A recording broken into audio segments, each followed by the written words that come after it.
You're listening to Qwerpline here on QWRP-FM. Qwerpline this week is brought to you by the Spiteful Rifle Trifle. Get out of your plane and into an island full of angry boys who are killing each other for dinner. The Spiteful Rifle Trifle. It'll keep you busy till nightfall.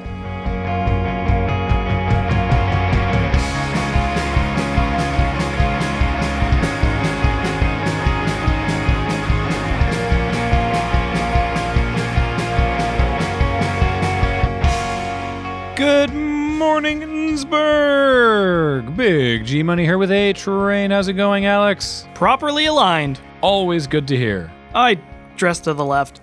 TMI, my dude. I don't need to know that, but I'm just glad you're feeling well, and hopefully everyone out there is feeling well in the city I live in, the city of Innsbruck. It's time for the news. Now I'll tell you why.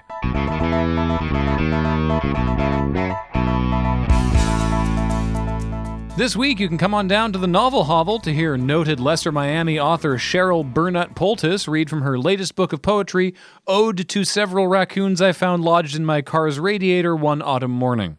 No? I hate it when artists feel the need to make their work more commercial.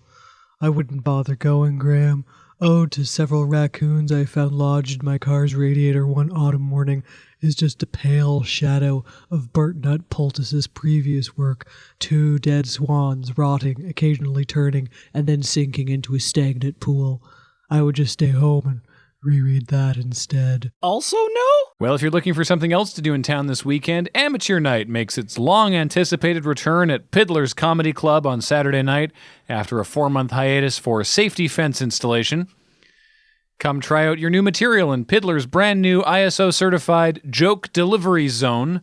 As always, admission is by donation to the Girl Scouts. Minimum suggested donation is $5 or a package of 388 Lapua Magnum rounds. And speaking of long shots, it's time now to check in with Richter and see if he has any traffic news for us from the QWRP Traffic Quopter. How's it going, Richter? Hello, Graham. Hello, Alex. And welcome to Susie Q's birthday. Is that your new nickname for the Quopter? Silly Graham. Inanimate objects don't deserve names. No, Susie Q is the person that's rented me for the day because it's her special day. It's her birthday. I'm sorry, Richter. Where are you? I don't want to compromise anyone's OPSEC, Graham, but I am in the backyard of a prominent Raster Heights family. A family whose last name begins with Q, Richter. Perhaps we've said too much, but I can't say enough about how fun it is to have me at your party. You're doing it again, aren't you? You're doing a side gig while you're doing your... Wait, are we the side gig? Richter, you tell us if we were the side gig. That's for me to know and you to find out. Just like how much fun it is to have me at your party. You can have Richter Hammock Slam, radio personality and traffic reporter extraordinaire, appear at your birthday, wedding anniversary, lunar birthday, or live birthday. If you're promoting yourself as a traffic reporter, I think there's grounds for a false advertising case. Graham, have you ever heard me give a good traffic report? I'd argue you have to give a traffic report for it to be good. Then what are your qualifications to judge on the quality of my traffic reports? QED. Richter, I am positive you're using QED wrong. That's right. For just a low fee of $399, I would be willing to show up at whatever social function you have to give my 3-minute spiel. Considering the cost of keeping the Quopter filled up and my time flying out to your function, that's quite a value. Richter, you could probably charge less if you weren't flying our helicopter to bar mitzvahs. That's right. I'm available for bar mitzvahs, bat mitzvahs, and quinceaneras, human and cat. Well, Richter, All right, fine. How about this? What's the traffic like in the pull-through under the Quackenbush's Port Cochere? Well, Graham, I don't want to harp on you to keep the identities of my clients on the down low, but I will say this. If you are late to this party and you are pulling onto the driveway, traffic is bumper to bumper. You may want to take an alternate route. I would recommend helicopter. This has been Richter Hammock Slam, party animal, registered Brissier, and Sting-certified tantric sex sensei, signing off. Back to you, Graham. Sounds like a fun party, honestly. Anyway, happy 3rd birthday to Susanna Quackenbush. And now we have a special guest in the studio. It's Raster Heights Academy Student Council President Beatrice Landstrad, who is here to talk to us about the upcoming student strike, because she said it was very important and that local media should cover it. And she wrote a series of emails to station manager Joan and myself and Alex and Michael and Jimmy Jams and the Prank Patrol. And at a certain point, we just decided, sure. So, hi, Beatrice. Thanks for joining me today. Hello, Graham. Thank you for having me. I'm Beatrice Landstad, and I'm the president of the Raster Heights Academy, and I'm here to talk to you today because the school administration has given us a great burden and placed a great injustice upon us, and it's very important that the public hear our story of oppression. As I understand it, they moved Pierogi Day. That's correct. Well, Beatrice, it's been a pleasure. Wait. Excuse me. That has a lot of ramifications for the student body at Raster Heights Academy. Because Pierogi Day used to be on Wednesday, but now it is on Thursday.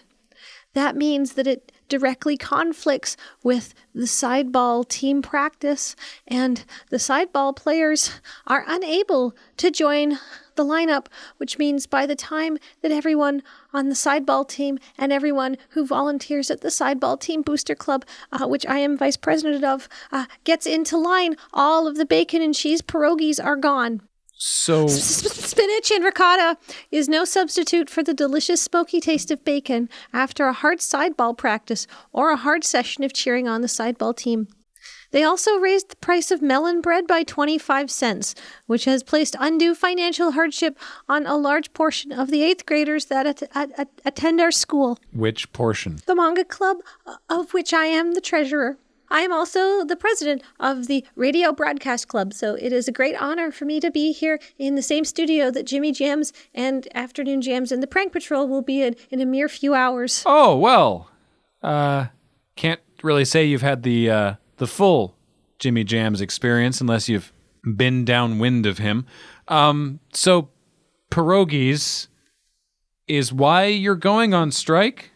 That's correct. Yes, the student body at Raster Heights Academy has had enough of our freedoms being violated and our rights being disrespected. So we've organized for a general strike on Monday. We will not be going to class. Instead, we will be heading downtown to the coffee shop on 4th Avenue so we can protest while enjoying a selection of cookies and baked goods that should be available in our own cafeteria but are not. This seems like an overreaction. Well, our original plan was to go down to the town hall and dump a large vat of pierogies and sour cream into the fountain.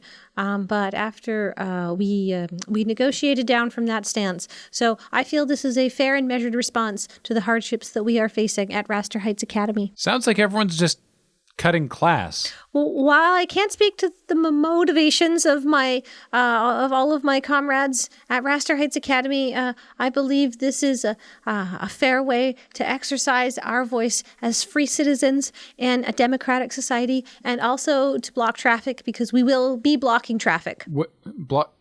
Where? Like in Raster Heights? No, downtown. I don't want to divulge the exact location because our protest and our cause is extremely important, and I want to preserve the element of surprise and disruption that will be on our side, and I think it's important to fight the power and rise up and unify as one for Pierogi Day back on Wednesday, and also 25 cents off the price of melon bread. All right, Beatrice. Well, you've delivered your message. Hashtag Pierogi Wednesday on Instagram. Advertised your hashtag, given us as good a traffic report as we ever get. Is there anything else you want to say before I let you go? Yes, actually, because I am the president of the Radio Broadcast Club at Raster Heights Academy, I have a lot of experience in journalism and radio technology, and I would just like to say that when your current summer intern's term is up, please consider me for any positions that may be opening. I can provide a resume and references upon request. I'll mention it to Joan. I already have her email, but thank you. Youth. Speaking of youth, thanks to the numerous and passionate responses from you listeners, we do know the location of summer intern Derek, and yes, he is indeed still at the Bumper Farms escape field. Joan chucked a battery back up over the fence, and now we have him on the line. Hello, Derek. Hi, Graham. Hi, Alex. You sound awful chipper for somebody who spent 3 days outside in a field. It's my radio persona, Alex. I always have to be broadcasting positive energy to all of our listeners. But how do you feel, really? I'll ask the questions, Graham. I'm worried you're not getting enough fluids. Joan's out doing the monthly supply run. She could get, like, a Capri Sun or something and just kind of huck it your way. Oh, that'll come in really handy, guys. I think I'm going to need a straw for the next part of the puzzle. Right. I guess describe what it is that is happening to you. You bet. Fellow listeners, I am at the site of Father Granton Bumper's Corn Corridor, which proved very popular last year amongst all of you. It has since burned to the ground, and he has erected a 300-yard square of chain-link fencing and concertina wire, and has now dubbed it the escape field. I have found it very challenging. Yeah, you've been out there for 3 days, Derek. But I'm not alone. I can see Father Bumper in the central control tower. Howdy, boy. You've been out there a long time. You sure you don't need any hints? What the hell was that? I think it's called a voice modulator, Alex. Father Bumper, are you listening to the radio? Free Derek now. Give us back our intern. People are startlingly upset. If he doesn't come back, I'm going to be the one who has to finish detailing the van. Oh, you'll have your intern back right as rain as soon as he finishes escaping from this field, which, I might add, is not technically impossible. But all the puzzles have really thrown me for a loop. I mean, what am I supposed to do with this padlock? You mean you haven't yet found the key? Did you check over on the west side next to the towers of Hanoi? That was a rhetorical, hard-hitting question, Father Bumper. I can do this myself. I don't need your hints. Well, that's up to you. You do know that every hour costs you another $15. Sorry, what? You sent me here to get the story, Alex. The only way to get the story is to live the story, and I'm not dead yet. No story from you is worth more than $1,000. I'm just going to text Joan and mention that she might want to get a couple fewer pens. Can I still get that Capri Sun? Sure, I'll see if I can squeeze it into next year's fourth quarter budget. You saw the sign when you came in, boy. No outside food or drink. Well, guys, before I do the rest of the interview, I need to get out of this field, so I'm going to take stock of the situation I'm in. Let's look at all the things I have. I'm at a padlock, and I have a square crank, and I have a copper gear, and a cat's eye marble, and I have this blue key. You have a key? Yeah, Fuzzles the Clown gave it to me when I came in. Fuzzles the... Try the key in the lock, Derek. That's dumb, Alex. It's a combination lock. How am I supposed to use a key with all these numbers on it in the lock? I'm going to text Joan again and see if there's enough of a run-up on the driveway that she can crash through the fence and just get Derek out of there. I think that would be construed as cheating, Graham. Uh-huh. I would kindly ask, boy, for you to not vandalize my property. You sure you don't want another hint, even at a discount? The hints are extra? 3 for $80. Best value. I didn't want to run up the budget, Alex. And besides, I've seen lots of people escape from here. Sandra Brentmore got out 10 minutes ago. Admittedly, she used the secret passage to the rum tunnels. That is not an authorized exit. I gotta lay some asphalt down over top of that. Derek? Yeah, Graham? The numbers on that key you have. Uh-huh. Try putting those into the combination lock. Well, it's not RFID activated. Do you think it might be magnetic? Just enter them in, Derek. Why is everybody upset that you're gone? You mean just spin the dials until they match? There's no way that's gonna work. This is a diabolical field, Alex.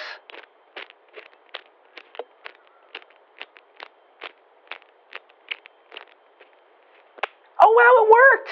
It just goes to show you that sometimes the simplest answers to the puzzles are the simplest answers. So is that it? Are you out? No, now I'm in stage 3A. I don't have a good frame of reference for what that means. It's a branching storyline, so there's really no set beginning or end.